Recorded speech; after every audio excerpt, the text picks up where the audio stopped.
يا رسول الله الصلاة والسلام عليك يا حبيب الله الصلاة والسلام عليك يا شافع المذنبين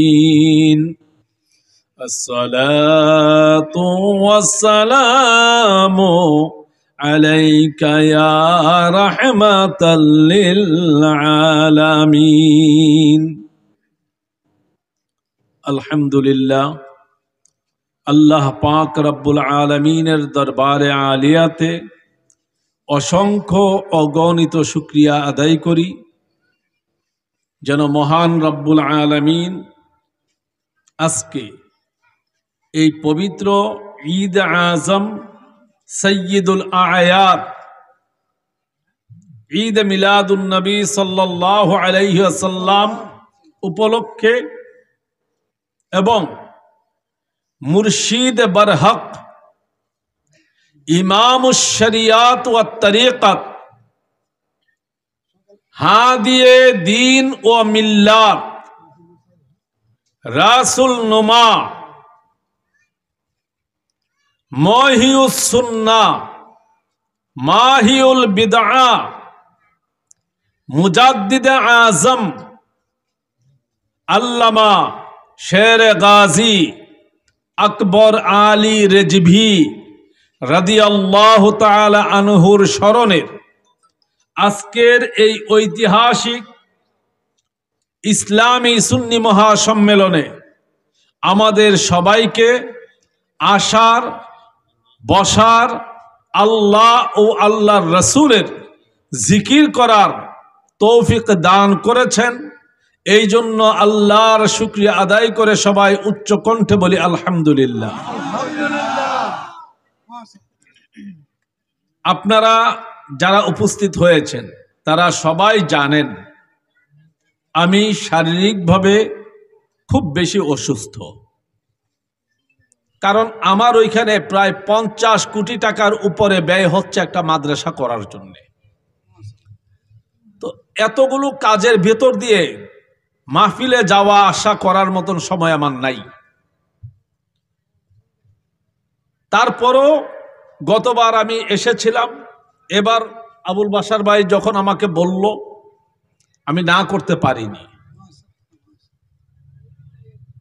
তবে আমি কিছু বিক্ষিপ্ত আলোচনা করব, ধারাবাহিক আলোচনা না।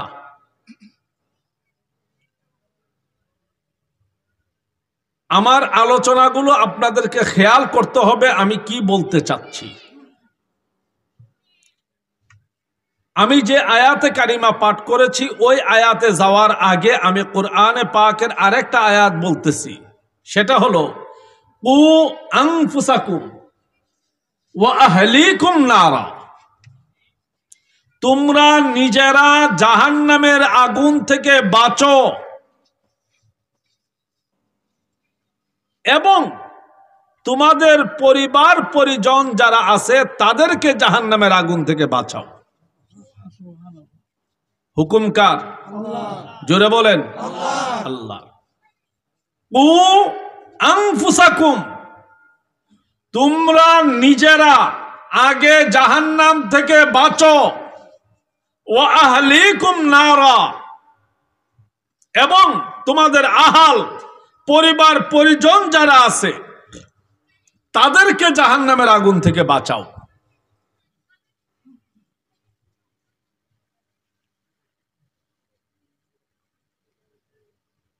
কিয়ামত পর্যন্ত যদি আপনি নিম গাছের নিচে বসে সূরা ইখলাস কোটি কোটি বার পড়েন, নিম পাতা কখনোই মিষ্টি কথা বলেন হবে না।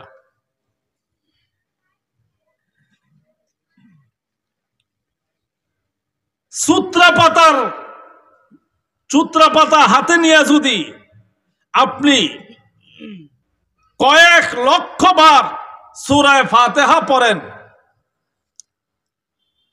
চুত্রা পাতার যে খাউজানির অভ্যাস, এটা কখনোই পরিবর্তন হবে না। যেই ৭২টা বাতিল আকীদাকে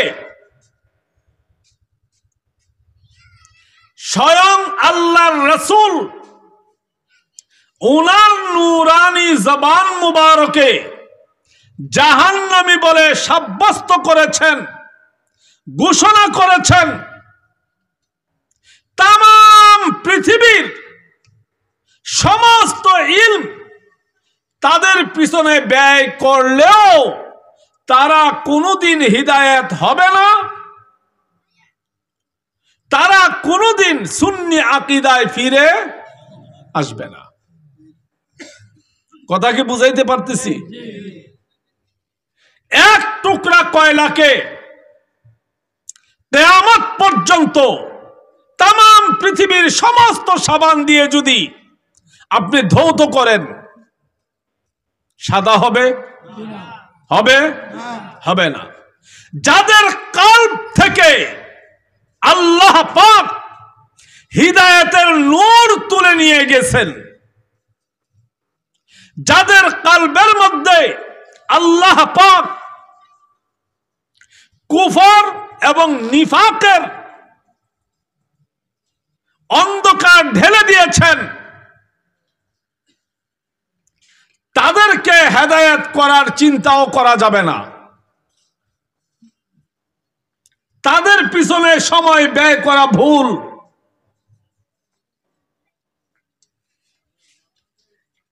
এই জন্যে আমাদের আলোচনা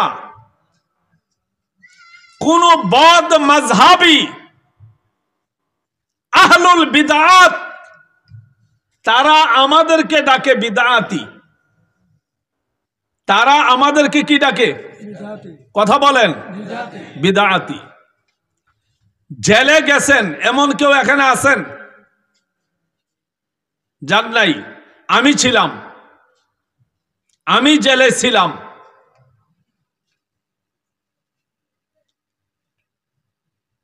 মুরগি চোর, ছাগল চোর, শীত কাটে ছোট ছোট চোর, জুতা চোর, এগুলো সব জেলখানায়। কিন্তু যারা কলমের দ্বারায় জনগণের কোটি কোটি টাকা চুরি করে, তারা জেলের বাহিরে। জেলখানায় যারা পাহারাদার, তারা আরো বড় চোর। জেলর থেকে ধরে, জেল সুপার থেকে ধরে, ডিসি, এসপি, টিউনো যা আছে, অল এভরিথিং চোর। বলার সাহস নাই, বলতে পারবেন না। বাহিরে যত অপকর্ম হয় তার চাইতে 1000 গুণ বেশি অপরাধ হয় জেলখানার ভিতরে। ওখানে টাকা দিলে পাওয়া যায় না এমন কিছু নাই, সব আছে। তো বড় বড় চোরেরা ছোট চোরদের বিচার করে। যারা বিচারক তারা হলো, জোরে বলেন, বড় চোর। যাদের বিচার করা হচ্ছে তারা ছোট চোর। এই বড় চোরগুলো আমাদেরকে ডাকে বিদআতি। আমরা আমল করি, আমলের কারণে আমরা বিদআতি, আর তাদের আকীদাটাই হলো বিদআত।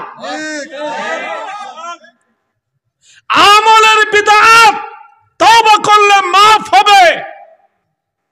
আমলের বিদআতি যারা, তাদের জন্য তওবার দরজা খোলা আছে, কিন্তু আকীদার বিদআতি যারা, তাদের জন্য তওবার দরজা খোলা নাই।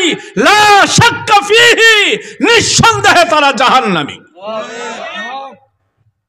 ওয়াহাবিবাদ, আব্দুল ওয়াহাব নজদির মতবাদ, মওদুদিবাদ, মওদুদির মতবাদ, নজদিবাদ, এই আব্দুল ওয়াহাব নজদির মতবাদ, লামাযহাবী, এটা এই নাসিরউদ্দিন আলবানির মতবাদ, ইবনে তাইমিয়ার মতবাদ। তো এই বদ মাযহাবে যারা আছে, তারা আমাদের আকীদায়ে আহলে সুন্নাত ওয়াল জামাতের যারা অনুসারী তাদেরকে তারা ডাকে কি? জোরে বলেন। কেন? আমরা মিলাদ পড়ি, এটা বেদাত। আমরা মিলাদুন নবী পালন করি, এটা বেদাত। আমরা নবীজির নাম শুনে চুমু খাই, এটা বেদাত। আমরা আজানের পরে মুনাজাত করি, এটা বেদাত। আমরা এই নবীজির যখন আজানের পরে দোয়া করি সেখানে ওয়ারযুকনা শাফাআতাহু ইয়াউমাল কিয়ামা এটা পড়ি, এই জন্য এটা বিদআত। আমরা নারে রিসালাত ইয়া রাসূলুল্লাহ স্লোগান দেই, এটা বিদআত। এই সবগুলো হলো আমলের বিদআত। কথা কি বুঝাইতে পারতেছি? এখন আসেন, ওরা যেই দলিল থেকে, যেই কথার উপর থেকে ওরা দলিল দিচ্ছে সেটা হলো কুল্লু বিদআতিন দালালা, এই হাদিসের উপরে ভিত্তি করে। তো সকল বিদআত যদি দালালা হয়, পথভ্রষ্টতা হয়, গুমরাহি হয়, তাহলে এই মাহফিল করা, এটা যে নামেই করেন, ইসলামী জলসা করেন, ইজতেমা করেন, ওয়াজ মাহফিল করেন, উরুস করেন, যেই নামেই করবেন এটা বেদাত। কথা বলেন। সাহাবায়ে কেরাম কোন জায়গায় প্যান্ডেল সাজাইয়া এইভাবে কোথাও কোনো পোস্টারিং করে, লিফলেটিং করে, এই ডেকোরেশন করে কোনো ওয়াজ মাহফিল করছেন, এমন একটি প্রমাণ যদি কোনো মৌলবী এই গোটা বাংলাদেশের কোন প্রান্ত থেকে আমাকে দিতে পারেন, আমি ওই মৌলবীর গোলামি করব। তাহলে মাহফিলগুলো কি? জোরে বলেন। এটা কিন্তু আমলের বিদআত। আমরা মিলাদ কিয়াম করি, মিলাদুন নবী পালন করি, নবীজির নাম শুনে চুমু দেই, এটা আমাদেরকে ওরা ইন্ডিকেট করে, আমাদেরকে ওরা চিহ্নিত করে আমরা বিদআতি। তাহলে যেই মাহফিল থেকে তারা আমাদেরকে বিদআতি বলতেছে, ওই মাহফিলটা কি? দুই, মসজিদ ডেকোরেশন করা বিদআত। সাহাবায়ে কেরাম মসজিদ ডেকোরেশন করেন নাই। মসজিদে টাইলস ফিটিং করা বিদআত, মসজিদে ফ্যান লাগানো বিদআত, মসজিদে এয়ার কন্ডিশন করা বিদআত, এবং এখন যে মাইকে আজান দিচ্ছেন এটাও কি? মসজিদ এই উপরতলা নিচতলা করা এটাও কি? ও এগুলো মনে হয় সোয়াবের জন্য করে না, জামাই বউ ঘুমাইবার জন্য করে। হ্যাঁ, সোয়াবের জন্য। তো সোয়াবের জন্য সাহাবায়ে কেরাম যা করেন নাই, কোরআন এবং সুন্নাহর মধ্যে যার নির্দেশিকা আসে নাই, সেটাই যদি বিদআত হয়, তাহলে এই বিদআতের দায়িত্ব কে নেবে?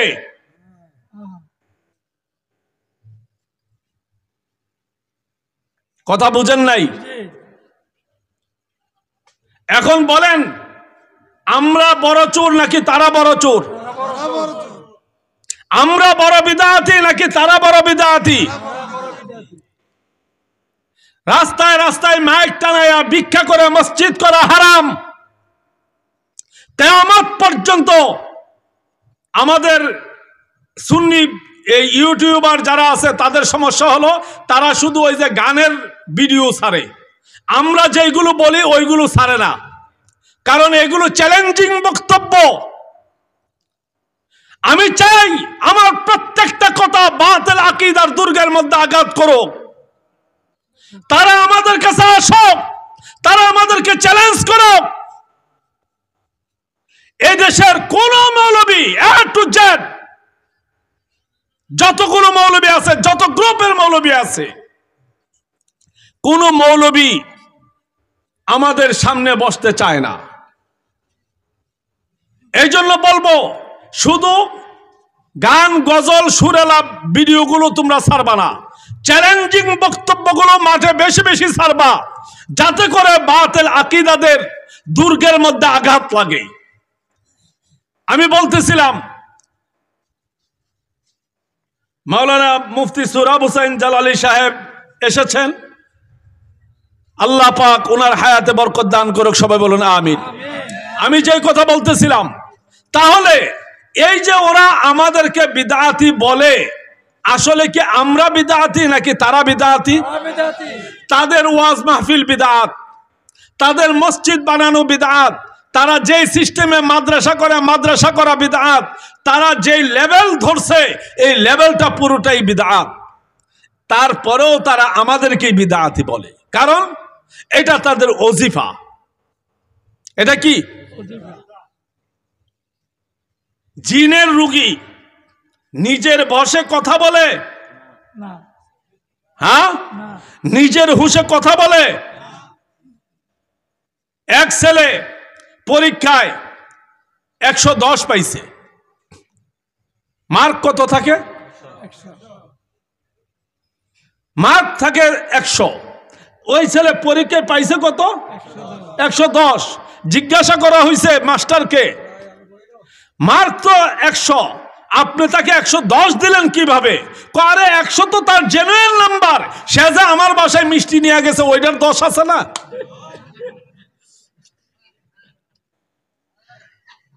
আজকের এই বদ মাযহাবী মৌলবীগুলো তারা আমাদেরকে বিদআতি বলার কারণ একটাই, তারা ইসলামের মৌলিক আদর্শ থেকে বিচ্যুত। আমি বিদআতি নাম্বার 1। গোটা বাংলাদেশে যদি কেউ 1 নম্বর বিদআতি থাকে, 1 নম্বর বিদআতি হলাম আমি, সৈয়দ আব্দুল কাইয়ুম আল হুসাইনি। 2 নম্বর বিদআতি আমার পীর। 3 নম্বর বিদআতি মুস্তাফা রাজা খান। 4 নম্বর বিদআতি আলা হযরত ইমাম মুহাম্মদ রাজা খান। এইভাবে যেতে যেতে বিদআতিদের তালিকায় খাজা মুঈনুদ্দিন চিশতি, এইভাবে যেতে যেতে বিদআতিদের তালিকায় সৈয়দ আব্দুল কাদের জিলানী, এইভাবে বিদআতিদের তালিকায় যেতে যেতে যেতে যেতে ইমাম জালালউদ্দিন সুয়ুতি, এইভাবে বিদআতের তালিকায় যেতে যেতে শায়েখ আব্দুল হক মুহাদ্দিসে দেহলভী, এইভাবে বিদআতিদের তালিকায় যেতে যেতে শাহ ওলিউল্লাহ মুহাদ্দিসে দেহলভী, এইভাবে বিদআতিদের তালিকায় যেতে যেতে ইমামে আজম আবু হানিফা, এইভাবে বিদআতিদের তালিকায় যেতে যেতে হযরত সাইয়্যিদুনা ইমাম হুসাইন, এইভাবে বিদআতিদের তালিকায় যেতে যেতে হযরত শেরে খুদা মাওলায়ে আলী, হযরত উসমান জুন্নুরাইন, হযরত সাইয়্যিদুনা ওমর ফারুক, হযরত সাইয়্যিদুনা আবু বকর সিদ্দিক। এখন বিদআত ছাড়া তো ইসলামই নাই। তুমি মৌলবী যে হাইব্রিড ইসলাম নিয়ে আসছো, এটা মেড ইন মদিনা নয়, এটা হলো মেড ইন জিনজিরা। বিদআতের একটা ছোট্ট উদাহরণ আমি আপনাদের কাছে দিচ্ছি। কোরআন এবং হাদিসে যা নাই সেটা করার নাম, জোরে বলেন। যেই দিন হযরত উম্মে আইমান রাতের অন্ধকারে নবীজির প্রস্রাব মুবারক শরবত বইলা পান করছিলেন,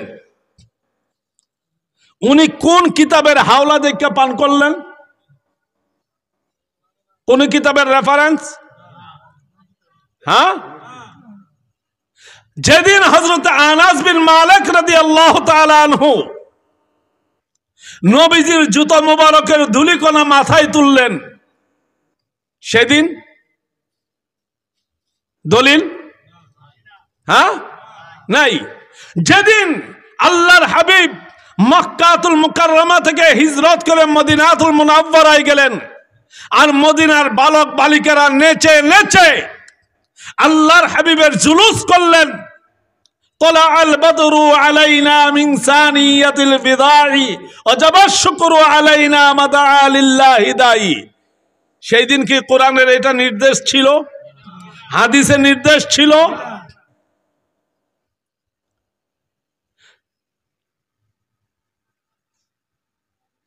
ঈমানের ক্ষেত্রে দলিল প্রযোজ্য নয়।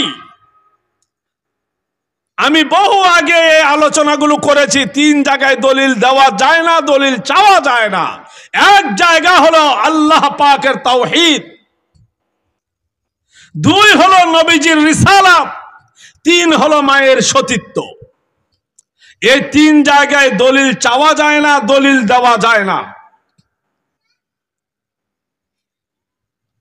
আপনি আমাদেরকে বিদআতি বলতেছেন এই ঈদে আজম বলার কারণে। এটা ঈদে আজম, আপনি তো ঈদে আজম লেখছে এখানে, আমি তো ঈদে আজম বলবো না, আমি বলতেছি সাইয়্যিদুল আয়াত। সমস্ত ঈদের যত ঈদ আছে আল্লাহর সৃষ্টি জগতে, সমস্ত ঈদের সবচেয়ে বড় ঈদের নাম হলো ঈদে মিলাদুন নবী। যদি বলেন যেন হুজুর মানি না, আপনি মানলেই কি না মানলেই কি, আপনি মানলেই কি না মানলেই কি,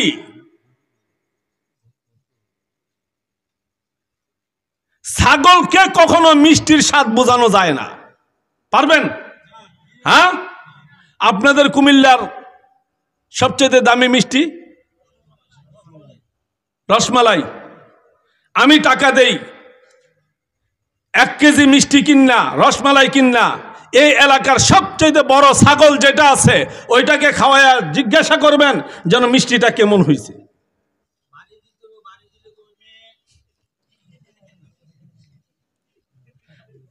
ছাগলকে কখনো মিষ্টির স্বাদ বোঝানো যায় না, হিজড়াকে কখনো বউয়ের স্বাদ বোঝানো যায় না। বদ আকীদা যারা, যাদের কলবের মধ্যে আল্লাহ কুফর এবং নিফাকের সিলমোহর মেরে দিয়েছে, তাদেরকে কখনোই নবীজির শান বোঝানো যায় না। মনে আছে আমার পুরনো কবিতাটা, পেঁচারও চোখ আছে দিবসে দেখে না, হাতিরও নাক আছে ফুলের সুবাস সে বুঝে না। হাতির নাক নাই? মামার মতন। কোন মামা? গণেশ মামা। হাতির নাক আর গণেশ মামার নাক। এই জন্যই তো গণেশ মামার ভাগ্নেরা সব মিষ্টি নিয়ে এবার দেখলাম সব মন্দিরে ঢুকছে। বুঝেন নাই? কুল্লু শাইইন ইয়ারজু ইলা আসলিহি, প্রত্যেকটা জিনিস তার মূলের দিকেই প্রত্যাবর্তন করে।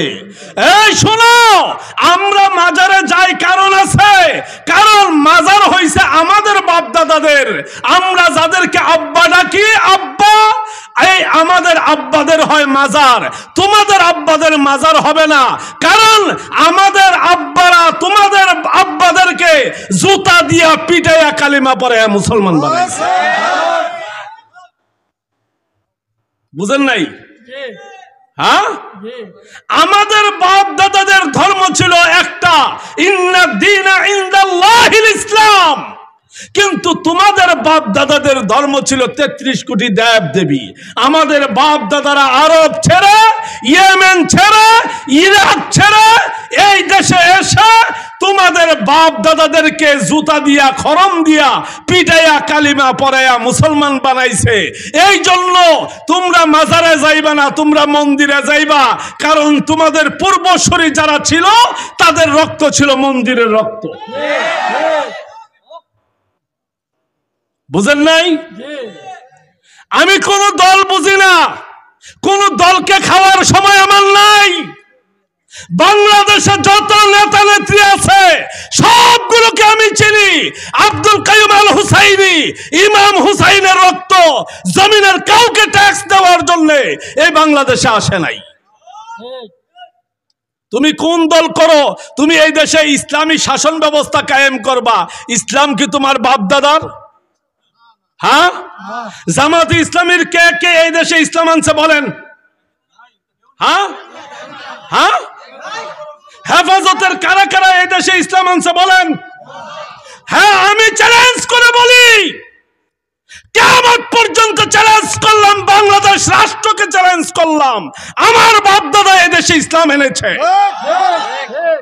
শাহজালাল আমার বাপ, শাহপরান আমার বাপ, শাহ মখদুম আমার বাপ, এই দেশের যে আউলিয়ায়ে কেরামের পদচারণায় ইসলাম এসেছে তারা সবাই আমাদের বাপ। বুঝেন নাই? হ্যাঁ, আমরা ওলিদেরকে বাপ ডাকলে তাদের গায়ে লাগে, আর তারা ভোটের সময় হিন্দুদেরকে বাপ ডাকে, হিন্দু মহিলাদেরকে মা ডাকে। কথা বুঝেন না কেন আপনারা? আপনারা কয়লাকে কেন সাবান দিয়ে ধুইতে যান? আপনারা তাদেরকে কেন সুন্নি বানাইতে যান? কিয়ামত পর্যন্ত তারা সুন্নি হবে না। খাতামাল্লাহু আলা কুলুবিহিম ওয়া আলা সামিইহিম ওয়া আলা আবসারিহিম গিশাওয়াতু ওয়া লাহুম আযাবুন আযীম। তাদের কলবের মধ্যে, তাদের চোখের মধ্যে, তাদের কানের মধ্যে আমার আল্লাহ কুফরির সিল মোহর মেরে দিয়েছেন। ওয়ালাহুম কুলুবুন লা ইয়ালামুনা বিহা ওয়ালাহুম আয়ুনুন লা ইউবসিরুনা বিহা ওয়ালাহুম আযানুন লা ইয়াসমাউনা বিহা। তাদেরকে দেখাইলেও তারা দেখবে না, তাদেরকে বুঝাইলেও তারা বুঝবে না, তাদেরকে শোনাইলেও তারা শুনবে না। কিয়ামত পর্যন্ত তারা কোনোদিন হিদায়াত হবে না। আমাদের ওয়াজ কোন ওয়াহাবিকে সুন্নি বানানোর জন্য না, আমাদের ওয়াজ কোন খারিজিকে সুন্নি বানানোর জন্য না, আমাদের ওয়াজ কোন মওদুদি পন্থী লা মাযহাবিকে সুন্নি বানানোর জন্য না, আমাদের ওয়াজ কোন কাদিয়ানীকে সুন্নি বানানোর জন্য না, আমাদের ওয়াজ কোন শিয়া মুতাজিলাকে সুন্নি বানানোর জন্য না। আমাদের ওয়াজ হলো সুন্নি মুসলমান যাতে এই সমস্ত বাতিল ফিরকাদের ফাঁদের মধ্যে নিজেদের ঈমান না হারায় তাদেরকে সতর্ক রাখার জন্য। কথা কি বুঝাইতে পারতেছি? তারা জায়গায় জায়গায় বসে আছে, তারা চেষ্টা করবে আমাদের ঈমানকে ধ্বংস করার জন্য। ওই যে আমি কোরআনের আয়াত পড়েছিলাম, আল্লাহ কি বলেছেন? কু আনফুসাকুম, তোমরা নিজেরা জাহান্নামের আগুন থেকে বাঁচো, ওয়া আহলিকুম নারা, এবং তোমাদের আহাল, তোমাদের পরিবার পরিজন যারা আছে তাদেরকে জাহান্নামের আগুন থেকে বাঁচাও। যেটার তাকদীরে কাদিয়ানি লেখা আছে সে কাদিয়ানি হবেই, যেটার তাকদীরের মধ্যে ওয়াহাবিজম লেখা আছে ওটা ওয়াহাবি হবেই। তাদেরকে হেদায়েত করার দায়িত্ব আমরা নেই রে, এরা কন্ট্রাক্টরই না, এমন ঠিকাদারি আল্লাহ আমাদেরকে দেয় নাই। বরং আমরা যে কাজটুকু করব সেটা হলো এই দেশের সাধারণ সরল প্রাণ সুন্নি মুসলমান যাতে ধর্মের লেভেলে এই সমস্ত নাস্তিকদের খপ্পরে পড়ে নিজেদের ঈমান আকীদাকে ধ্বংস না করে সেই ব্যাপারে তাদেরকে সতর্ক করা। বেশ্যা বেডির শ্বাস সুন্দর থাকে, নকল জিনিসের প্যাকেট সুন্দর থাকে, মুনাফিকের কথায় মিষ্টি বেশি থাকে। একদিকে তারা সুন্দর করে বলতেছে আল্লাহর আইন চাই, সৎ লোকের শাসন চাই, অপরদিকে তারা সাহাবায়ে কেরামকে পর্যন্ত, নবীজিকে পর্যন্ত, নবীগণকে পর্যন্ত গুনাহগার বলতেছে। তো যেখানে নবীগণ গুনাহগার, যেখানে স্বয়ং নবীজি গুনাহগার, যেখানে স্বয়ং সাহাবায়ে কেরাম গুনাহগার, সেখানে বাংলাদেশে সলিমুদ্দি আর কলিমুদ্দির ফুত সৎলোক হয়ে গেছে, এটা ভাবার কোনো কারণ নাই। আমরা গাঞ্জা খাই নাই, আমরা নেশাখোর না, আমাদেরকে ধর্ম শিখাইতে আইসো না। একদিকে তোমরা মুসলমানদের ঐক্যের ডাক দিচ্ছ, আরেকদিকে এই দেশের সংখ্যাগরিষ্ঠ নবী প্রেমিক, ওলি প্রেমিক সুন্নি মুসলমানকে তোমরা বিদআতি এবং মুশরিক বলতেছ। তোমরা কি মনে করো দেশটা তোমাদের কাছে জিম্মি হয়ে গেছে?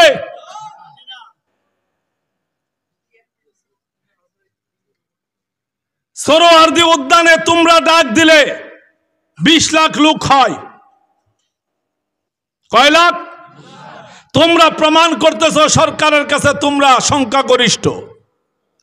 কালকে যদি আমরা আহলে সুন্নাত ওয়াল জামাত বাংলাদেশের যে কোনো প্রান্তে ঐক্যবদ্ধভাবে একটা ডাক দেই, তাহলে মনে রেখো একসাথে 10 কোটি লোক দাঁড়িয়ে যাবে।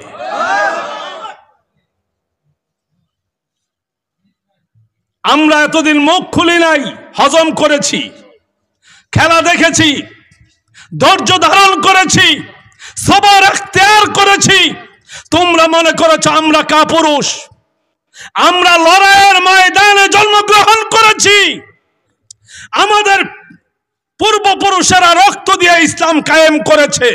তোমরা এখানে সৎ মার সৎ ছেলে, তোমরা হাইব্রিড, তোমরা made in Jinjira, made in America, made in India, তোমরা কেউ মেড ইন মদিনা না।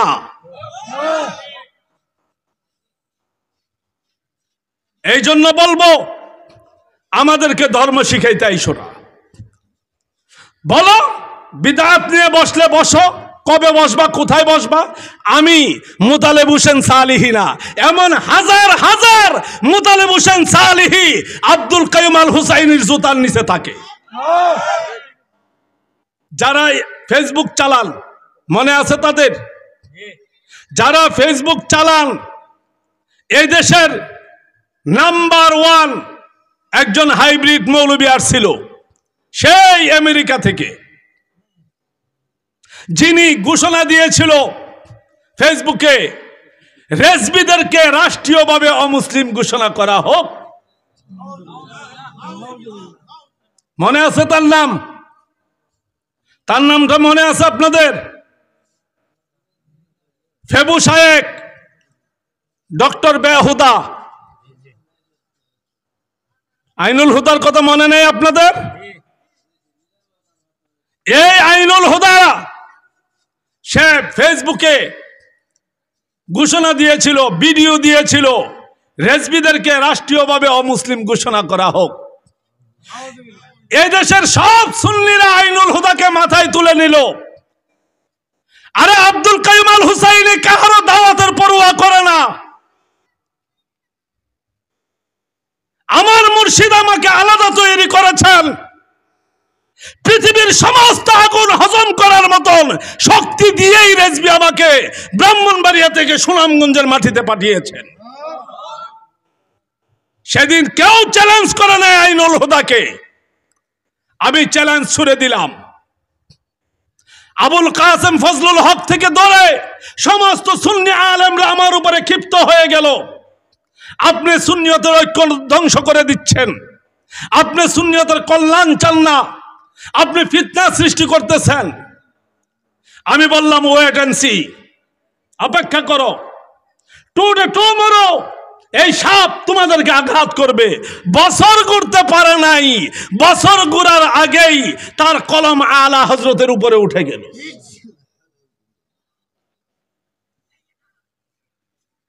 এক বছর পরেই সুন্নিরা বুঝলো, হায় হায়, তাহলে রেজবি যা কয় সেটাই সত্য হয়। কিছুদিন পরে তারা পীরিতের ডুর বানলো যায় সেটা আব্বাসের লগে। আমি সেখানেও বাধা দিলাম। তখনও বলল আপনি সুন্নিদের ঐক্য চান না। আমি বললাম গু আর ঘি দুইটাকে মিলে আমি কোনোদিন ঐক্য করতে পারি না। কিছুদিন চলে যাওয়ার পরে সেও আলা হযরতের উপরে আঙ্গুল তুলে দিল। মনে আছে আপনাদের? এরপরে শুরু হলো এই মুতালেব হোসেন সালিহি। এই ভিডিওগুলো এখনো আছে। চ্যালেঞ্জ বিহীন কাউকেই ছেড়ে দেওয়া হবে না। অতীতেও ছাড়ি নাই, ভবিষ্যতেও ছাড়বো না। আর সালিহি কোনোদিনই সুন্নি ছিল না। সালিহির পুরা গ্রুপ যেটা কোনোটাই সুন্নি না। বিধায় সুন্নি জনগণকে বিভ্রান্ত করার জন্যে তাকে সুন্নি বলার কোনো কারণ নাই। হ্যাঁ, রেজবিদের একটা দোষ আছে। রেজবিদের কয়টা দোষ? জোরে বলেন, জোরে বলেন। এই দোষে রেজবিদের ফাঁসি হওয়া উচিত। সেই দোষটা কি? রেজবিরা গুকে ঘি দিয়ে ভেজে হালুয়া মনে করে খাইতে পারে না। রেজবিদের নাক খুব উঁচু, এটা মদিনাওয়ালার প্রেমের নাক, এই জন্য মুনাফিকের গ্রান্তা রেজবিরা আগে পায়। যখন আমার মুর্শিদ কেবলা আজানের ফতুয়া দিল, এদেশের সব সুন্নিরার মাথা গরম হয়ে গেল। ওয়াহাবিরা তো পরের বিষয়, সুন্নিরার মাথা গরম হয়ে গেল। আজকে বাবাজান জমিনে নাই, আমরাও আর আগের মতন ফতুয়া এখন দেই না, একটু ছেড়ে ছেড়ে দেখি। এখন মেইন স্ট্রিম থেকে ফতুয়া আসতেছে, এখন সব সুন্নিরার জবানে তালা লেগে গেছে।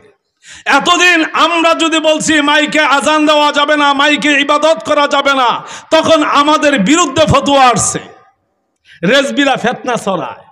এখন যখন দরবারে আলা হযরত থেকে ফতুয়া আসতেছে, এখন তাদের চেহারার দিকে আর তাকানো যায় না। এতদিন আমরা আধ্যাত্মিক সামাকে হালাল বললে আমাদের দিকে ফতুয়ার তীর নিক্ষেপ হয়েছে।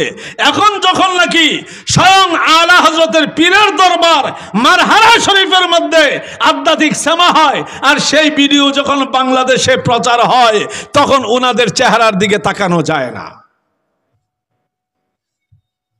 যখন রেজবি বলেছিল মসজিদের মধ্যে বিয়ে সম্পন্ন করো এবং বিয়ের এলানের জন্য অনেকগুলো ধপ বাজাও, তখন রেজবির বিরুদ্ধে সবাই উইঠা পইরা লাগছে। এখন যখন নাকি তামাম পৃথিবীর সমস্ত আলেমরা, এমনকি মক্কা মদিনার ইমামও এটার উপরে ঘোষণা দিচ্ছে, এখন আর ওনারা কিছুই বুঝে না। তাহলে এটা মনে রাখো, রেজবি এই জন্যই মুজাদ্দিদ। মুজাদ্দিদের জবান থেকে যে মাসআলা হক ভাবে প্রচারিত হয়েছে, তা আজ হোক, কাল হোক, 50 বছর পরে হোক, 100 বছর পরে হোক, তোমরা সেটা মেনে নিতে হবে। মানলে মানো, না মানলে নাই, আমাদের কোনো আফসোস নাই। আমাদের কাজ হলো জানায়া দেওয়া, তোমাদেরকে মানানো আমাদের কাজ না। বলেন, কাউকে মানানো আমাদের কাজ? হ্যাঁ, আমরা তো মানাইতে আসি নাই, আমরা জানাইতে আসছি। আমরা জানাই গেলাম, লাকুম দীনুকুম ওয়ালিয়া দীন। এখন তোমরা আমাদেরকে ফতোয়া দিচ্ছ কেন? এই জন্য আমি বলবো, আমার পীর ভাই যারা আছেন, আমার তরিকার লোক যারা আছেন, তাদেরকে কয়েকটা কঠোর কথা আমার বলার আছে। সেটা হলো, আল্লামা রেজভী শাহ হুজুর কিবলা তিনি পীর নন, তিনি পীর নন, তিনি যুগের শ্রেষ্ঠতম মুজাদ্দিদ। পীর হতে পারে যে কেউ, কথা বুঝেন নাই? পীর হতে পারে যে কেউ, কিন্তু মুজাদ্দিদ ইচ্ছে করলেই যে কেউ হতে পারে না। আল্লামা রেজভী শাহ হুজুর কিবলা পীর নন, তিনি যুগের শ্রেষ্ঠতম মুজাদ্দিদ। এই জন্যই ওনাকে মুজাদ্দিদে আজম বলা হয়। পীর হতে পারে যে কেউ, কিন্তু যে কেউ চাইলেই রাসূল নুমা হতে পারে না। রাসূল নুমা এটা আলাদা স্পেশাল একটা পাওয়ার। রাসূল নুমা ওই ওলিকে বলা হয় যিনি নিজে সশরীরে নবীজিকে দেখেন এবং অন্যকে দেখাইবার ক্ষমতা রাখেন। পীর যে কোনো ব্যক্তি হতে পারে, কিন্তু যে কেউ চাইলেই মহিউস সুন্নাহ হতে পারে না। মহিউস সুন্নাহ আলাদা স্পেশাল একটি পাওয়ার, যে পাওয়ারের দ্বারা তিনি নবীজির মুর্দা সুন্নতগুলোকে সমাজের মধ্যে জিন্দা করেন। পীর যে কেউ হতে পারে, কিন্তু কেউ চাইলেই মাহিউল বিদআ হতে পারে না, বিদআতকে দাফনকারী হতে পারে না। এটা স্পেশাল একটি পাওয়ার, যেই পাওয়ারের দ্বারা সমাজের মধ্যে, রাষ্ট্রের মধ্যে, ধর্মের মধ্যে প্রচলিত বিদআতের বিপক্ষে আলাদা একটা রেভলিউশন, আলাদা একটা বিপ্লব ঘটাইতে পারেন। তিনিই হলেন যুগ এবং জামানার শ্রেষ্ঠতম মুজাদ্দিদ। তাহলে আল্লামা রেজভী শাহ হুজুর কিবলাকে শুধু একজন পীর হিসাবে দেখে নিজের মন গড়া অভিব্যক্তি দিয়ে ওনাকে সাজানোর চেষ্টা করবেন না। আগে বুঝতে হবে উনি কোন স্তবকার লোক, ওনার মাকাম বোঝার চেষ্টা করেন। তিনি শায়েখ ফানি। আমার নামের আগে গত বছর যখন এই পোস্টারের মধ্যে দেওয়া হইল আশিকে রাসূল মাশুকে এলাহি, আমি সব জায়গায়, শুধু এখানে না, সব জায়গায় মাহফিল কমিটিকে কড়া নিষেধ করলাম, না, এই আশিকে রাসূল মাশুকে ইলাহি এটা একমাত্র বাবাজান কিবলা ব্যতীত অন্য কাহারো নামে লেখার চেষ্টা করবেন না। নাম একটা পাইছেন, লকব একটা পাইছেন, লাগাই দিলেন। এটা কি এতই সহজ? আশিকে রাসূল কাকে বলে? ওই যে দেওয়ানবাগির মুরিদানরা সব গাঞ্জা খায়, মদ খায়, সাহাবায়ে কেরামের সমালোচনা করে, ঘুষ খায়, সুদ খায়, সব এবারিজা আশিকে রাসূল। আপনিও কি সেই আশিকে রাসূল? হ্যাঁ, আপনি আশিকে রাসূল, কয় ফোঁটা রক্ত আপনার ঝরছে? আপনি আশিকে রাসূল, আপনি কতবার নবীজিকে দেখতে পাইছেন? আপনি আশিকে রাসূল, নবীজির জন্য আপনার কি ত্যাগ আছে? আল্লামা রেজভী শাহ হুজুর কিবলা ওই আশিকে রাসূল যিনি প্রতিটা মুহূর্ত নবীজির দিদারে কাটাইতেন। এই জন্য ঠাস করে এটা একজনের নামে দিয়ে দিবেন না। দুই, মাশুকে ইলাহি। আরে মাশুকে ইলাহি তো এটা অনেক বড় বিষয়। স্বয়ং আল্লাহ যার প্রেমের মাশুক। আশিক এক জিনিস, মাশুক আরেক জিনিস। এই দুইটা মাকাম যদি দিতে হয়, সৈয়দ আব্দুল কাদের জিলানীকে বলেন, এই দুইটা মাকাম যদি দিতে হয় খাজাগানকে বলেন, ইমাম বাহাউদ্দিন জাকারিয়া নকশবন্দকে বলেন, শায়েখ আহমদ মুজাদ্দিদ আল ফসানিকে বলেন, শাহজালাল মুজাররদি ইয়ামিনীকে বলেন, ইমাম আহমদ রাজা খানকে বলেন, আল্লামা রেজভী শাহ হুজুর কিবলাকে বলেন, আমার মতন 3 টিক্কা 1.5 টিক্কা মৌলবীর পিছনে এই লকবগুলো লাগানো এটা জঘন্য অপরাধ ছাড়া আর কিছুই না। কথা কি বুঝাইতে পারতেছি?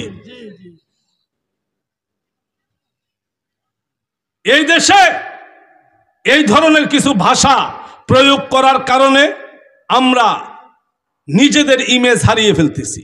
আমি আজকেও বলেছি রুমে, একজন মুজাদ্দিদের কর্ম নিয়ে গবেষণা হবে, অ্যানালাইজ হবে, থিসিস হবে, ওনার গোটা জীবন জিন্দেগি নিয়ে, ওনার জীবন এবং কর্ম নিয়ে হিস্ট্রিক্যাল অ্যানালাইজ হবে। আমাদের সেটা হচ্ছে না কেন? আমাদের গ্যাপ কোথায়? অথচ আল্লামা রেজভী শাহ হুজুর কিবলা ওই ব্যক্তি যিনার গোটা জীবনটাই একটা অনবদ্য হিস্ট্রি, একটা অনবদ্য ইতিহাস, যার কারণে লক্ষ লক্ষ লোক বাতিল আকীদা থেকে সঠিক আকীদায় ফিরে এসেছে এবং নিজেদেরকে ঈমানদার দাবি করার সাহস পেয়েছে। আজকে আমরা মসজিদ আলাদা করেছি, অন্যায় করেছি তো? হ্যাঁ, কেন করলাম? রেজবির কথায় মোটেই না। কারণ রেজবি আল্লাহ নন, রেজবি রাসূলও নন, বরং তিনি কি করেছেন? তিনি নবীজির যুগের ইসলামটাকে আমাদের সামনে উপস্থাপন করে দিয়েছেন। আপনি যদি বলেন যে না রেজবির কথা আপনি করেছেন, তাহলে আপনার ঈমান থাকবে না, আপনাকে বাতিলেরা চ্যালেঞ্জ করবে। বরং আল্লামা রেজভী শাহ হুজুর কিবলা কি করলেন? তিনি নবীজির যুগের গোটা ইসলামটাকে আমাদের সামনে তুলে ধরলেন আয়না স্বরূপ। তিনি আয়না হয়ে নবীজির ইসলামটা আমাদেরকে দেখায় দিলেন, যার কারণে আমরা দেখলাম নবীজির যুগের ইসলাম আর বর্তমানের ইসলাম দুইটা এক না। ওই মসজিদ আর এই মসজিদ এক না। তখন আমরা বাধ্য হলাম নবীজির সুন্নাত পালনের জন্য, আল্লাহর নির্দেশ পালনের জন্য মসজিদ আলাদা করতে। কথা কি বুঝাইতে পারতেছি? আপনাদের মনে আছে কিনা আমি যখন দরবারে উরুস পরিচালনা করতাম বাবাজান কেবলা থাকতে, তখন আমি প্রায় সময় বলতাম, আজকে যদি এখানে বলি আমার পীর ভাইয়েরা রাগ করবে, হ্যাঁ উনি এইভাবে কথা বলতেছে। তো আমি কিন্তু কথাগুলো আজকে বলি নাই, বাবাজান কেবলা থাকতে, ভাইজানরা থাকতে সবার সামনে আমি স্টেজে বারবার বলেছি আমি রেজবিকে মানি না, আমি মানি কোরআন এবং হাদিস। কোরআন এবং হাদিসকে মানতে যাইয়া আমি রেজবিকে মানতে বাধ্য। কথা কি বুঝাইতে পারতেছি? এই জন্য আপনাদেরকে বলবো, যেখানে যাই করেন ঠাস করে বাবাজান কেবলার নাম বিক্রি করে দিবেন না। একজনে গাঞ্জা খাচ্ছে, সেটাও রেজবি বাবার দোহাই। একজনে রমজান মাসে সিগারেট টানতেছে, সেটাও রেজবি বাবার দোহাই। আপনি স্টেজে মেয়ে দিয়ে গান গাওয়াচ্ছেন, সেটাও রেজবি বাবার দোহাই। এত সস্তা মনে করেন কেন? এত সস্তা মনে করেন কেন? আমার কারণে যদি আমার রাসূল গালি খায়, তাহলে আমি রাসূলের শাফাআতের হকদার হতে পারি না।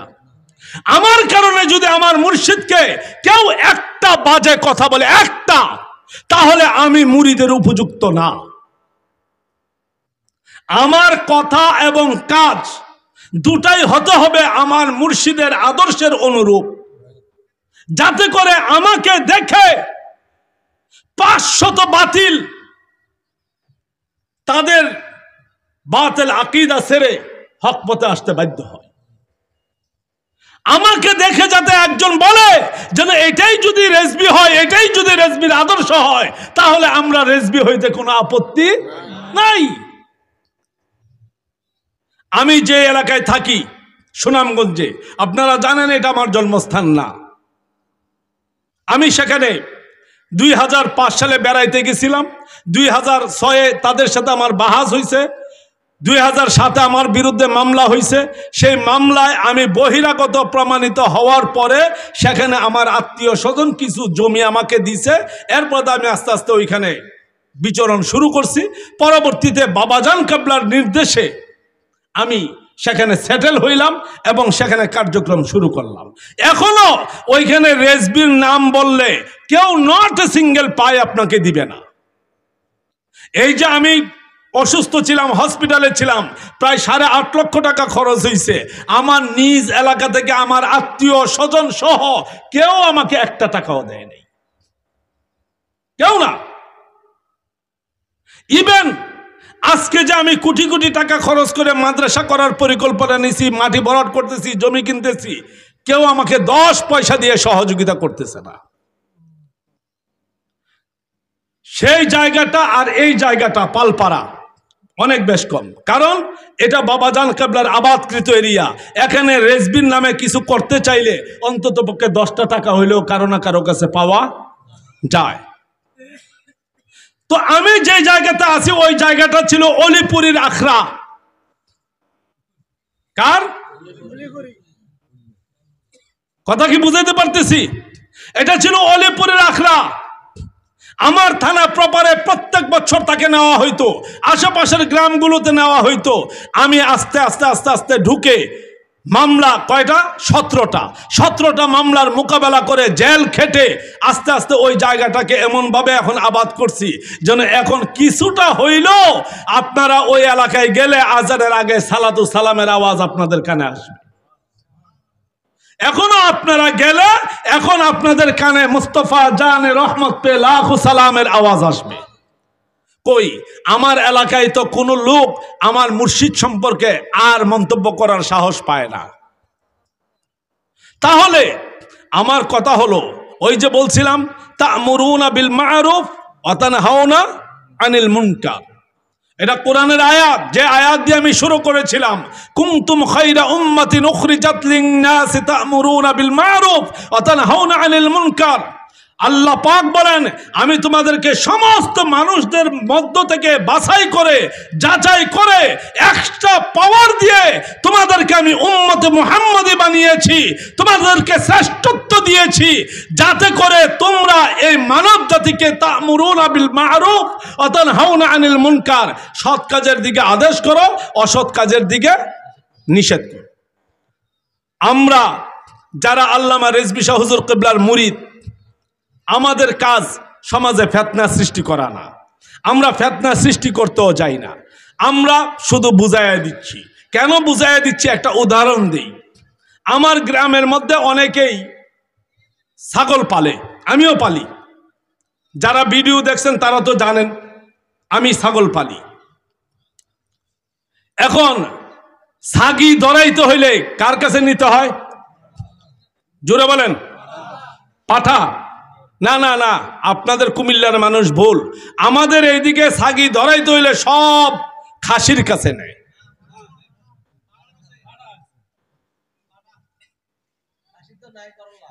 ও, খাসির নাই, মেশিন ঠিক নাই। হ্যাঁ, ফিউজ। এখন বুঝেন, এই পুরো জামালগঞ্জ এলাকার মধ্যে 10টা খাসি 10টা পাঠা আপনি পাবেন না ছাগি ধরাইবার জন্য। তখন আপনাকে দৌড়তে হয় হিন্দু বাড়িতে। কোন জায়গায়? কথা বলেন, জোরে বলতে পারেন না? কোন জায়গায়? হিন্দু বাড়িতে। এখন হিন্দু বাড়ির পাঠার বীজ দিয়ে আপনার ছাগি ধরান, লজ্জা আছে আপনাদের? এই জন্যই তো রেজবি বলছে পাঠাকে খাসি বানাইও না। যেটা বীজ দেওয়ার ক্ষমতা রাখে না, এটা খোদার নামে কুরবানি করো কিভাবে? অপরাধ কি রেজবির? হ্যাঁ, মসজিদের বাহিরে লেখা আছে জুতা চোর থেকে সাবধান। মসজিদের বাহিরে কি লেখা? জুতা চোর থেকে সাবধান। এখন আপনি মসজিদ ভেঙে ফেলতে হবে, কারণ মসজিদ কেন এই কথা লিখবে? চোরে চুরি করে নিয়ে যাক। এখন রেজবি বলছে পাঠা কুরবানি, এই খাসি কুরবানি চলবে না, পাঠা কুরবানি দিতে হবে। তার মানে যেটা পুরুষাঙ্গ আছে, যেটার প্রজনন ক্ষমতা আছে, সেটাই একমাত্র কুরবানির জন্য উপযুক্ত। আপনি সেটা মানলেন না। আপনি মৌলবীদের কথায় সব পাঠা খাসি কইরা এখন নিজের পাঠিরে ধরাইবার লাগিয়া হিন্দুদের বাড়িতে দৌড়ান। তো কোন দিন জানি আপনার বউরে আবার ধরাইবার লাগিয়া হিন্দু বাড়ি পাঠান, এটার তো কোনো নিশ্চয়তা নাই। বুঝেন নাই? আমার মুখে কোনো লাগাম নাই, আমার মুখে কোনো লাগাম নাই। ডাক্তারের চোখে শরম নাই, পীরের মুখে শরম নাই। ডাক্তার যদি চোখে শরম রাখে, রোগী বিনা চিকিৎসায় মারা যাবে। পীর যদি তার জবানে শরম রাখে, লোকেরা বেঈমান হয়ে মারা যাবে।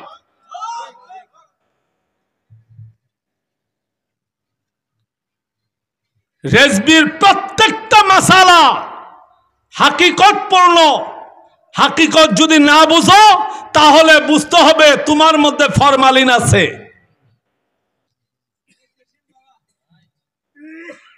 কথা বুঝেন নাই? রেজবি কি বলছে? বিয়ের মধ্যে দব বাজাইতে। কি বাজাইতে? জোরে বলেন, আরো জোরে বলেন। এটা তো রেজবি বানায়া বলে নাই, রেজবি একটা হাদিস বলছে, বাবুন নিকাহি ওয়াল ইলান, তিরমিজি শরীফের হাদিস। এখন আপনারা সব এটার বিরুদ্ধে ফতোয়া দিছেন, সবাই মিল্লা বলছেন রেজবি ভণ্ড, রেজবি বিয়েতে গান বাজনার কথা বলছে, বিদায় রেজবিরে মানা যাবে না, রেজবি পাগল হয়ে গেছে, ইত্যাদি ইত্যাদি। তো ঠিক আছে, রেজবি বলল আমারও দরকার নাই, বাবারে যার যার কুত্তা সামলাও, ভিক্ষার দরকার নাই গো মা, তোর কুত্তা সামাল দে। তো ঠিক আছে, এখন যখন নাকি রেজবি হালালটা বলছিল, হাদিসে যেটা আছে বলছিল তোমরা দব বাজাও, আপনারা যখন ওটাকে এনকার করছেন, রেজবি চুপচাপ ঘুমিয়ে গেছে। এখন দব আর বাজে না, সুন্নত তরিকায় নয়, এখন আপনাদের কানের সামনে ডিজে গান বাজে। জোরে বলেন। তার মানে দব বাজানি না জায়েজ, ডিজে গান জায়েজ। রেজবি বলছিল মসজিদে বিয়ে পড়াও, এটা আপনাদের সহ্য হয় নাই, আপনারা এটার বিরুদ্ধে ফতোয়াবাজি করছেন। এখন কমিউনিটি সেন্টারের মধ্যে গায়ে হলুদের নামে হিন্দু বেহায়াপনা ঢুকে গেছে, সেই জায়গার মধ্যে আপনারা বিয়ে পড়াচ্ছেন। আবার লেবাস লাগাই আপনারা বলতেছেন আমরা নায়েবে রাসূল। আর কত বাটপারি করবেন, আর কত টাউটারি করবেন, আর কত চিটারি করবেন, আর কত ধর্মের নামে ভণ্ডামি করবেন, আর কত ইসলাম নিয়ে সুন্নিয়ত নিয়ে ব্যবসা করবেন, বুঝে আসতেছে না আমার।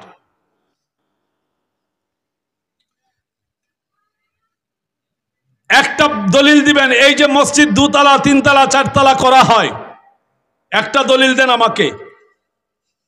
কোন কিতাবের থেকে একটা দলিল দিবেন, একটা দলিল। কিয়ামত পর্যন্ত সময় দিলাম, ওয়াহাবি সুন্নি বুঝি না, কিয়ামত পর্যন্ত সময় দিলাম। এই যে মসজিদ 2 তলা 3 তলা 4 তলা 5 তলা করার এই যে বিধান, এটা পাইলেন কোথায়? এখানে মদিনা শরীফে গেছেন এমন কেউ আছেন? হ্যাঁ, মসজিদে নববী কয় তলা? হ্যাঁ, ডাইনে বাইরে এটা সম্প্রসারিত হয়েছে, সামনে পিছনে সম্প্রসারিত হয়েছে। কই, এটা তো বাইতুল মুকাররমের মতন 5 তলা করে নাই।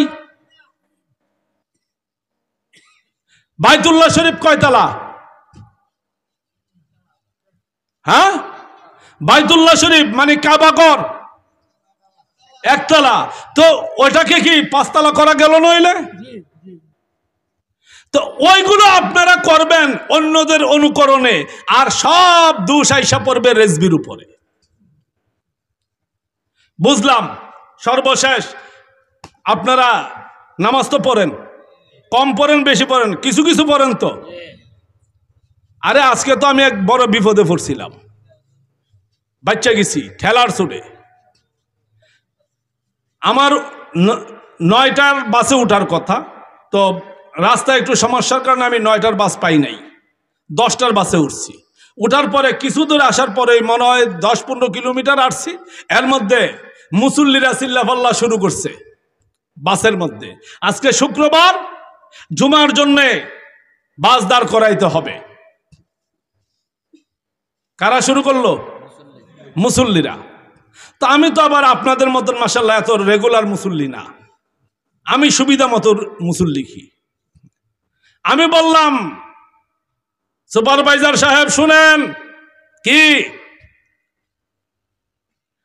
মুসাফিরের জন্য জুমার সালাত ওয়াজিব না। মুসাফিরের জন্য জুমার সালাত, কথা বলেন, ওয়াজিব না। আপনি গাড়ি কোথাও দাঁড় করাইতে পারবেন না, গাড়ি চলে যেতে হবে। হ্যাঁ, যদি আপনার এক্সট্রা গাড়ি থাকে, এক্সট্রা গাড়ি, নিজস্ব গাড়ি, তাহলে আপনি দরকার হইলে সকালে রওনা দিয়া রাত্র 12টায় যেয়ে পৌঁছায়েন, জায়গায় জায়গায় নামাজ পড়েন, তাতে কোনো অসুবিধা নাই। কিন্তু এটা পাবলিক সার্ভিস। এখানে হিন্দু আছে, বৌদ্ধ আছে, বিধর্মী আছে, মহিলা আছে, শিশু আছে, রোগী আছে। 2-1 লোকের নামাজের কারণে, অর্থাৎ অতি আবেগের কারণে আপনি বাস থামাইয়া নামাজ পড়ার সুযোগ দিতে পারবেন না। হ্যাঁ, যদি মুসল্লি হয় তাহলে আপনারা যখন উজান বাটিতে যাবেন 20 মিনিট যখন সেখানে বিরতি দিবেন, তাহলে উনারা মুসাফির হিসাবে কসরের 2 রাকাত নামাজ আদায় করবে। দেখলাম সব মুসল্লিরা জবানের মধ্যে তালা পড়ে গেছে। তার মানে ওরা হুজুগে মুসল্লি, শরীয়তই বুঝে না। কথা কি বুঝাইতে পারতেছি? হ্যাঁ, আমার মনে আছে, আপনাদের মনে আছে এই ফজলুল করিম নকশবন্দির কথা? হ্যাঁ, আল্লামা ফজলুল করিম নকশবন্দি রহমতুল্লাহি আলাইহি সেই 80-র দশকে কুমিল্লা টাউন হলে, আরে ওনাদের মতন ইউনুস আনসারীর মতন, ফজলুল করিম নকশবন্দির মতন, ওনাদের মতন আলেমই তো এখন সুন্নি জামাতের মধ্যে নাই। একজন বক্তা ওয়াজ করলেন, কইরা যখন খাইতে গেছে, খাইতে যাওয়ার পরে ওনার প্লেটের ডাইন পাশে লবণ, বাম পাশে তরকারি, ডাইন পাশে লবণ, বাম পাশে তরকারি। আল্লামা ফজলুল করিম নকশবন্দি রহমতুল্লাহি আলাইহি ওই বক্তার প্লেটটা টান দিয়া সরাই দিলেন। এই বেটা, চাপা মারস, বড় বড় ওয়াজ করস, খাবারের আদব বুঝোস না? লবণ কোন দিকে লইতে হয় আর তরকারি কোন দিকে লইতে হয় ওইটাই জানোস না? তুই বেটা স্টেজের মধ্যে ওইটা বড় বড় লম্বা লম্বা লেকচার দেস।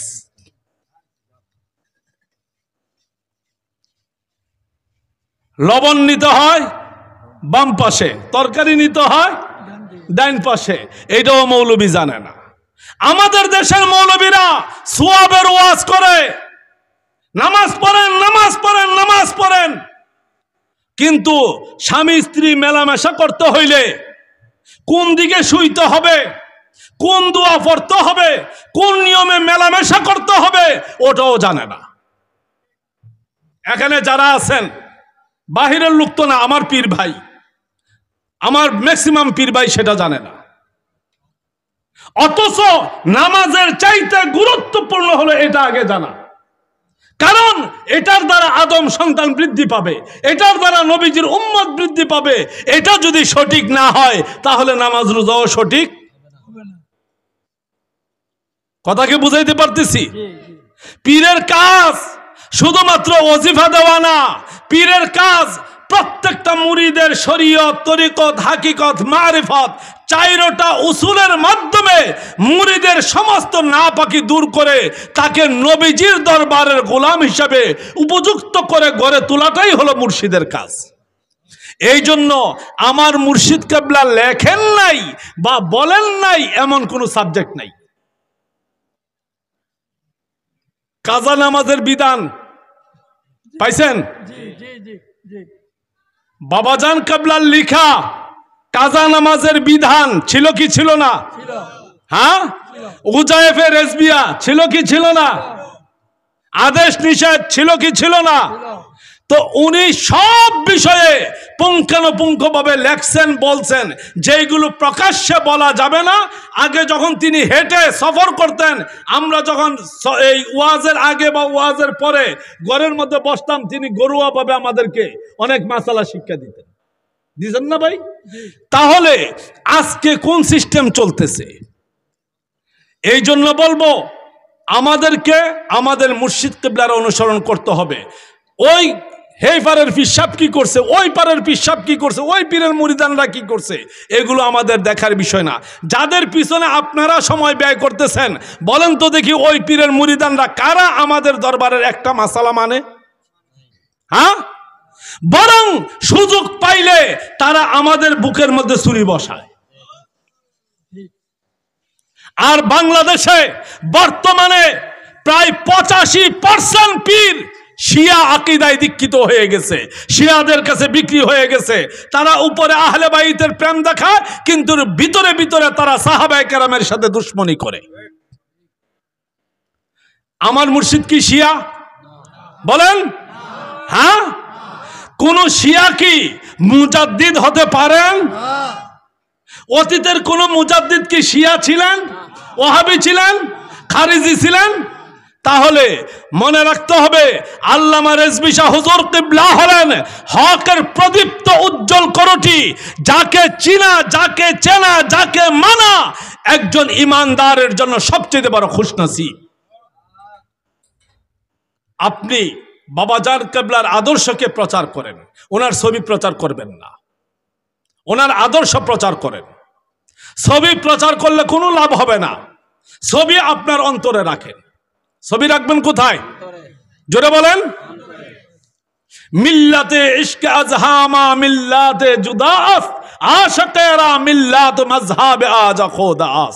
আপনার প্রেম আপনার অন্তরে লুকায়িত থাকবে। আমি আমার মুর্শিদকে কোন রূপে দেখব সেটা শুধু আমি আর আমার মুর্শিদ জানি, সেটা আমার বউও জানে না। আমার বউ যদি জানে আমি আমার মুর্শিদকে কোন রূপে দেখি, তাহলে আমার বউ নিজেও ইমানদার থাকবে না। হয়তো সে কাফের হবে, না হলে সে মুশরিক হবে। কথা বুঝাইতে পারছি না? কারণ আমি আমার অন্তর থেকে আমার মুর্শিদকে চিনি, আমার বউয়ের অন্তর দিয়া তো আমি আমার মুর্শিদ চিনি না। বউ কি আমার ইমানের দলিল? বউ আমার ইমানের দলিল? বউ যদি ইমানের দলিল হয় তাহলে লূত নবীর বউ জাহান্নামী কেন? বলেন।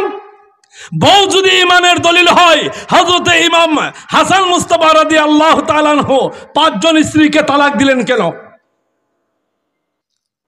বিধায় আমার মুর্শিদ আমার একমাত্র আল্লাহ পাওয়ার মাধ্যম, আমার মুর্শিদ আমার রাসূল পাকের দিদারের একমাত্র মাধ্যম।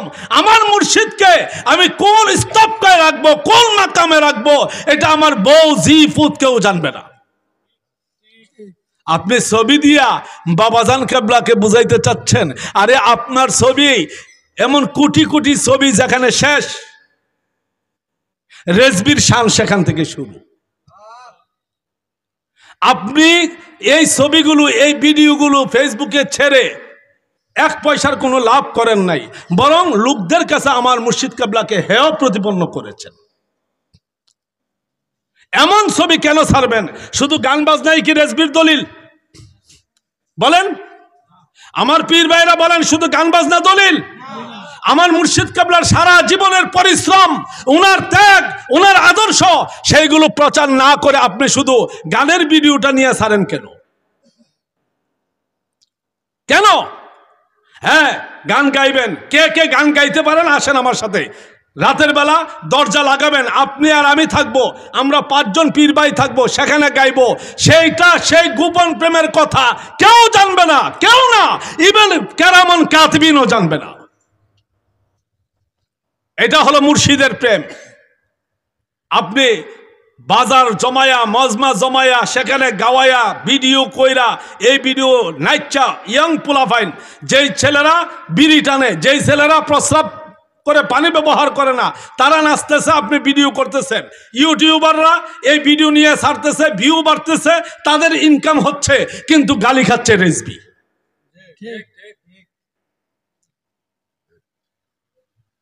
আমি আবারও বলি, আমার মুর্শিদের যতগুলো মাসালা আছে, যতগুলো মাসালা, একটি মাসালাকে না হক বলার মতন কোন মায়ের সন্তান এখনো বাংলাদেশ না আল্লাহর জমিনের মধ্যে সৃষ্টি হয় নাই।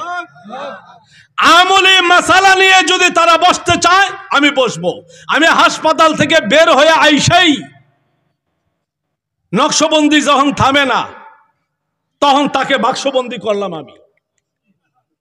মনে আছে আপনাদের? নকশবন্দিরে যখন কেউ থামাইতে পারে না, সে যখন সবাইকে পাল্টা দিচ্ছে, আমি অসুস্থ মাত্র হাসপাতাল থেকে বের হয়ে আসছি, আমার আর সহ্য হচ্ছিল না, কারণ আমার মুর্শিদের শানের উপরে সে আঘাত করতেছে। তখন তাকে বাক্সবন্দি করার জন্য আমি ফেসবুক লাইভে আসলাম, এবং এমন ভাবেই লাইভ দিলাম, সে অটোমেটিক বাক্সবন্দি হয়ে গেল। আমার প্রশ্ন হলো, আপনারা এমন পরিবেশ সৃষ্টি করবেন না। কতদিন আমরা আজকে আসি, কালকে থাকবো না। এই জন্য বলবো, শুধু বাবাজান কেবলার আদর্শ মাসালাগুলোকে প্রচার করেন। হ্যাঁ, মাসালা প্রচার করবেন, কেউ মানক না মানক তার উপরে আপনি ফতোয়া দিয়েন না। আল্লামা রেজভী শাহ হুজুর কিবলার মাকাম আর আপনার মাকাম, আল্লামা রেজভী শাহ হুজুর কিবলার মাকাম আমার মাকাম এক না, আসমান এবং জমিনে পার্থক্য। আমি উদাহরণ দিয়ে শেষ করে দিচ্ছি, সেটা হলো শরীয়তের একটি মাসালা আছে, যদি কাহারো বয়স 80 বছর হয়ে যায়, 80 বছর হয়ে গেলে রোজার বিধান তার জন্য শিথিলযোগ্য। রোজার বিধান শিথিল। এখন বাবাজান কেবলার বয়স কত ছিল? হ্যাঁ, ধরেন একবারে মিনিমাম যেটা কম, একবারে কম, একবারে কমে হলো বাবাজান কেবলার বয়স 100-এর উপরে, 100-এর উপরে।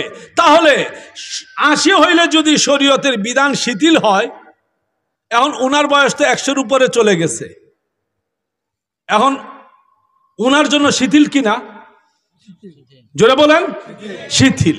কিন্তু আমি ওনার মুরিদ, খলিফা, আমার জন্য কি শিথিল? হ্যাঁ,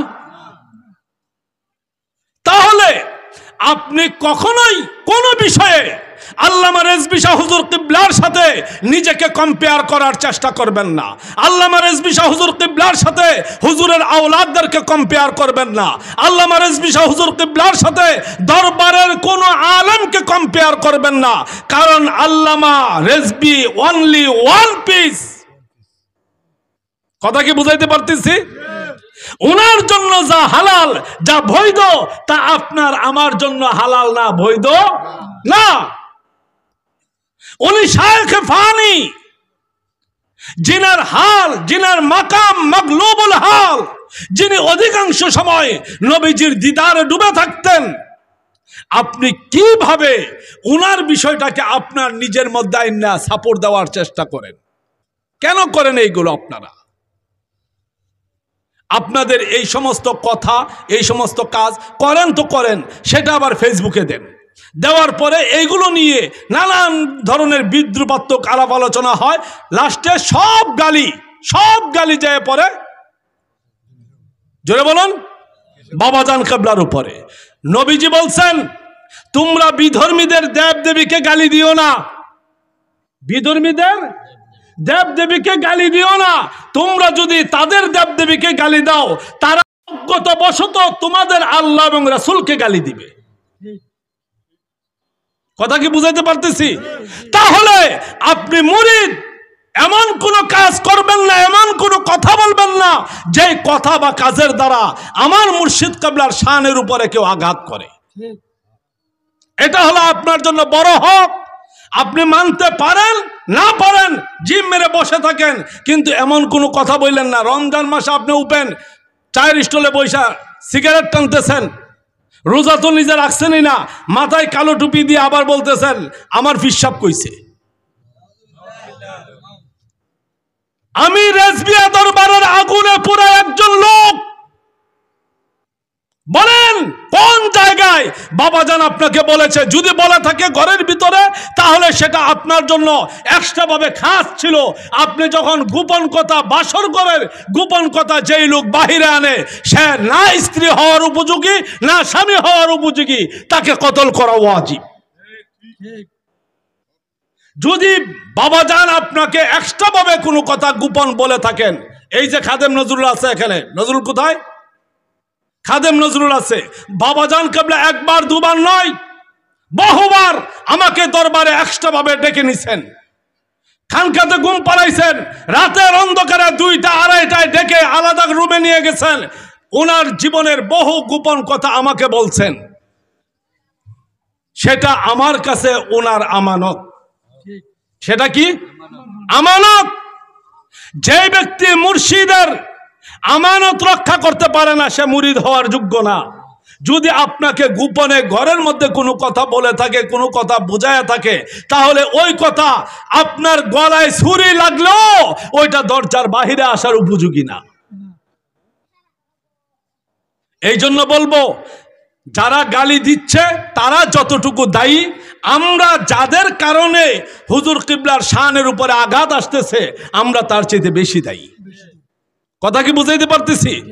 আমি আমার পীর ভাইদেরকে অনুরোধ করব, আপনারা চলেন চালান, কিন্তু এমন কোনো কথা বাহিরে আনবেন না যে কথা আমার মুর্শিদ কিবলার শানকে প্রশ্নবিদ্ধ করে। আবারও মনে রাখেন, তিনি শুধু পীর নন। আল্লামা রেজভী শাহ হুজুর কিবলা শুধু পীর নন, ওনার বড় পরিচয় তিনি মুস্তাহিদ আলেম, তিনার বড় পরিচয় তিনি মুজাদ্দিদ, তিনার বড় পরিচয় তিনি সানি ওয়াইসাল করনি, ওনার বড় পরিচয় তিনি মহিউস সুন্নাহ। আপনি শুধু পিসাব হিসাবে ওই মাইজবান্ডারের পীর এমুখে এটা করছে, সুরেশ্বরের পীর এমুখে এটা করছে, এমুক খানের পীর এমুখে এটা করছে, তাদেরকে দেখে তাদের পরিমাপে আপনি আমার মুর্শিদকে মাপতে যাইয়েন না। যদি আমার মুর্শিদকে মাপতে হয়, তাহলে আপনি নবীজির দরবারে যান, নবীজির দিকে তাকান, আপনি রেজবিকে চিনতে পারবেন। আর একটা ছোট্ট পয়েন্ট বলে আমি বিদায় নিচ্ছি, সেটা হলো উজাইফে রেজবিয়া কাদের কাছে আছে? কেউ কি পড়ছেন? উজাইফে রেজবিয়া বাবাজান কিবলার ওজিফার কিতাব আছে। উজাইফে রেজবিয়ার মধ্যে বাবাজান কিবলার একটা চ্যালেঞ্জ আছে। চ্যালেঞ্জ কি আছে? আপনারা মনে হয় পান নাই। উজাইফে রেজবিয়া, যেটার মধ্যে পাঞ্জাগানা নামাজের ওজিফা বাবাজান কিবলা দিয়ে রাখছেন, কোন নামাজের পরে কোন ওজিফা পড়বেন, এটা ওই উজাইফে রেজবিয়ার মধ্যে আছে। ওই উজাইফে রেজবিয়ার মধ্যে একবারে স্টার্টিং শুরুতে বাবাজান কিবলা একটা ছোট্ট চ্যালেঞ্জ করে দিয়েছেন, সেটা হলো আমি রেজবি হক নাকি না হক, আমি রেজবি হক নাকি না হক, সেটা প্রমাণ করানোর জন্যে একে একে 3 রাত্র আপনারা এই দুরুদে রেজবিয়া শরীফ 1000 বার পাঠ করে ডান হাত ডান গালের নিচে দিয়ে ঘুমায় যাবেন। যদি নবীজির দরবার থেকে প্রমাণিত হয় আমি রেজবি হক, তাহলে আমার অনুসরণ করবেন। আর যদি প্রমাণিত হয় যেন আমি রেজবি হক না, তাহলে আমার অনুসরণ করবেন না। বাংলাদেশে আরেকটা পীর দেখান,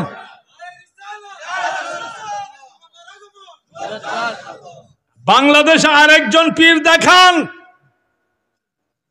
এমন ভাবে ওপেন চ্যালেঞ্জ করে দিছে বইয়ের মধ্যে। কিসের মধ্যে?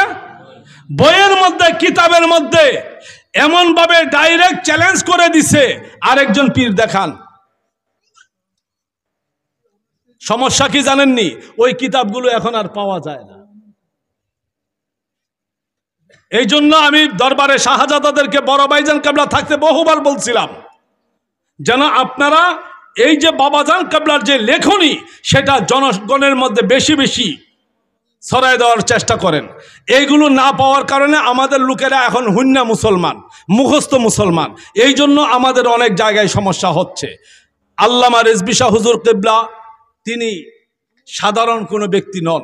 এখন সময় আসছে, এখন সময় আসছে যারা ইয়াং জেনারেশন, শিক্ষিত জেনারেশন, যারা আমাদের দরবারের নতুন আলেম হচ্ছেন, তাদের উপরে এখন ইমানি দায়িত্ব হলো হুজুর কিবলার প্রত্যেকটা মাসালা নিয়ে গবেষণা করা এবং এইগুলোকে আন্তর্জাতিক পর্যায়ে বিচক্ষণতার সাথে উপস্থাপন করা, জাতীয় এবং আন্তর্জাতিক পর্যায়ে এগুলোকে ছড়িয়ে দেওয়া, এগুলোকে পাণ্ডুলিপি আকারে দেওয়া, এগুলো নিয়ে ফাউন্ডেশনের সাথে, মাদ্রাসা শিক্ষা বোর্ডের সাথে বিভিন্ন জায়গায় সভা সেমিনার করা, ওনার জীবন এবং কর্মের উপরে অ্যানালাইজ করা, এটা এখন আমাদের নৈতিক দায়িত্ব। তাহলে এই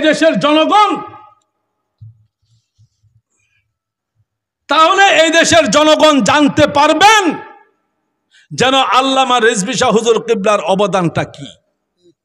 আমার কথা কি বুঝাইতে পারতেছি? আপনি ছবি চাইলেন না, ও আর লেখেন না, শুধু ওনার নীতি আদর্শগুলো, ওনার কর্মকাণ্ডগুলো সেইগুলোকে প্রচার করেন। আপনি গানের ভিডিও দিয়ে রেজবিকে প্রচার করাইতে হবে না।